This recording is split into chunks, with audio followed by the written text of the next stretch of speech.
Maintenant, nous allons poursuivre avec la troisième étape dans le processus d'élaboration du budget, qui c'est les perspectives budgétaires. Excusez-moi, c'est la deuxième étape. Nous allons poursuivre avec la deuxième étape du processus d'élaboration du budget. Maintenant, pour la sous-commission qui va déterminer les perspectives budgétaires, sur quoi elle va reposer pour faire son travail? Elle doit tenir compte de 4 éléments suivants pour déterminer la totalité du crédit. Le premier élément, c'est la détermination des ressources domestiques, c'est-à-dire quelles sont les ressources qui seront collectées à travers la DGI, la douane, et pour le prochain exercice. Donc, ce qu'on appelle les ressources domestiques. Le troisième élément, elle doit aussi déterminer le support budgétaire, c'est-à-dire les bailleurs, les partenaires techniques financiers appuient aussi le budget à travers les appuis budgétaires. Il y a aussi le financement externe, c'est-à-dire le gouvernement peut décider de faire un prêt auprès du FMI, du Banque mondiale, ou de recevoir des dons qui seront des ressources supplémentaires qui seront injectées dans le budget. La sous-commission aussi doit déterminer le niveau du déficit interne qui est supportable au budget. Donc ce sont ces 4 paramètres qui permettent de déterminer les crédits budgétaires. Passons maintenant à la troisième étape de la première phase d'élaboration du budget de l'État. La troisième étape, c'est les propositions de crédit. C'est-à-dire, une fois que la sous-commission détermine les perspectives budgétaires, maintenant on va en quelque sorte faire des propositions de crédit aux différents ministères et institutions publiques. Donc, les acteurs qui participent dans le processus de négociation budgétaire, nous vont dire, c'est d'abord, on peut retrouver les ordonnateurs. Les ordonnateurs, c'est-à-dire les ministres, les directeurs généraux. Maintenant, le deuxième acteur qui est impliqué dans le processus de proposition des crédits budgétaires, c'est le Conseil d'orientation stratégique. Le Conseil d'orientation stratégique, c'est quoi? C'est l'ensemble des acteurs qui interviennent dans un secteur donné. Par exemple, on peut prendre l'exemple du Conseil d'orientation stratégique pour le secteur éducatif.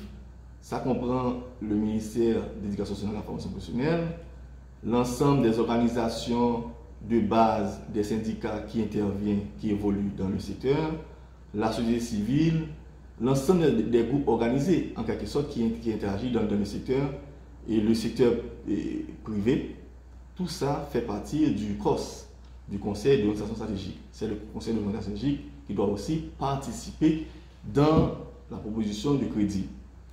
Il y a aussi au sein de chaque ministère ou chaque institution publique une structure qui s'appelle UEP, Unité d'études et de programmation. Donc les UEP, ce sont des structures qui sont en charge de la politique sectorielle. Donc eux aussi, ils participent au processus de proposition de crédit.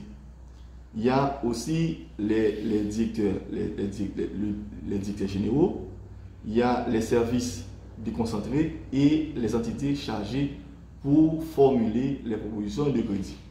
Ce sont des acteurs qui participent à ce processus. Maintenant, au processus, quels sont les résultats attendus à travers la proposition de crédit? Normalement, on aura aux côtés du ministère de l'économie et des finances des propositions de crédit de fonctionnement et d'investissement, parce que c'est le MEF à travers son organe principal qui est la Direction générale du budget, qui est en charge du pilotage du processus du budget. Maintenant, c'est la DGB, la Direction générale du budget, à travers le ministère de l'économie et des finances, qui fait des propositions de crédit de fonctionnement et d'investissement au niveau global. Le MEF aussi s'en charge, à travers la DGB, de préparer l'exposé des motifs à travers les propositions de crédit. Mais comme vous savez que le budget est bicéphale, c'est-à-dire le budget est préparé par deux entités de coordination, à savoir le ministère de l'économie et des finances et le ministère de la planification. Le ministère de la planification, il s'en charge de l'aspect investissement du budget.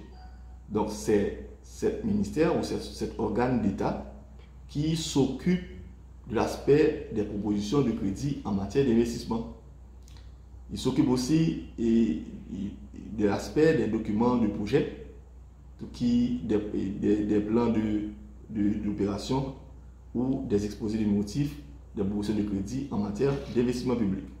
Voilà ces deux organes-là de coordination qui participent aux propositions de crédit.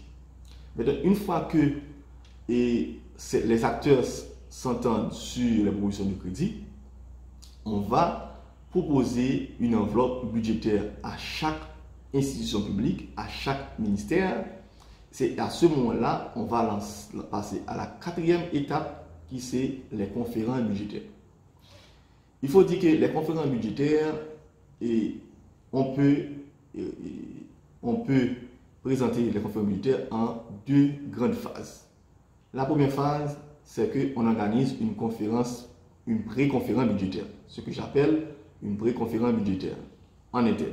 C'est-à-dire, les ministères sectoriels et les institutions publiques qui reçoivent les propositions de crédit, ils devraient s'organiser entre eux au sein de leurs ministères respectifs, discuter sur ces propositions, comment on va répartir les propositions de crédit qu'on nous a proposées. À ce moment-là, et le ministère sectoriel en question ou l'institution publique en question fait des va-et-vient au niveau interne pour négocier la répartition des propositions de crédit au sein de leurs ministères respectifs. Maintenant, une fois qu'il arrive à s'entendre, que ce soit pour les dépenses d'investissement ou les dépenses de fonctionnement, maintenant, une fois qu'ils arrivent à s'entendre, ils auront proposé une proposition, ils vont soumettre une proposition de budget au MEF. À ce moment-là, on va passer à la deuxième phase qui c'est la négociation budgétaire. La négociation budgétaire, elle va être réalisée au niveau de la direction générale du budget, qui est la structure en charge du pilotage ou de la préparation du budget général de l'État. Maintenant, dans cette phase de négociation budgétaire, il y aura des va-et-vient entre les deux ministères de coordination, à savoir le MEF et le PCE et les autres institutions publiques, qui vont s'entendre entre eux sur le budget pour le prochain exercice. Maintenant, une fois que le processus de négociation budgétaire se termine, maintenant le ministère des Finances, à travers la direction générale du budget, il va faire le montage du budget. Donc on passe à la cinquième étape qui s'appelle le projet de loi de finances. Donc les techniciens qui sont concernés ou les directions qui sont concernées, notamment la direction de programmation économique et budgétaire de la direction générale du budget. Donc cette direction-là va s'en charger pour présenter, pour faire le montage budgétaire à travers les différentes composantes suivantes, c'est-à-dire faire un résumé et détail des ressources publiques dans le budget, faire un résumé et détail des crédits qui seront alloués au budget et faire le tableau de synthèse du budget et la proposition de la loi du projet de loi de finances. Maintenant, dans le budget, il n'y aura pas seulement le document initial. Il faut dire que dans le budget, il y aura aussi des documents annexes. Dans le document annexe du budget, il y a l'exposé des motifs, il y a le contexte macroéconomique qui sont bien ficelés dans ce document, il y a la présentation des crédits suivant les différentes classifications du budget, et il y a aussi les prévisions relatives aux comptes spéciaux du Trésor. Donc, généralement, le ministère de l'économie et des finances soumet le budget, mais généralement, le grand public, ils ont une méconnaissance des analyses du budget, parce que les analyses du budget, c'est là où on retrouve les budgets d'investissement, les comptes spéciaux, les informations pertinentes que vous devez aller voir pour analyser le budget. On va vous entretenir plus tard sur la 6e étape qui c'est le vote du budget.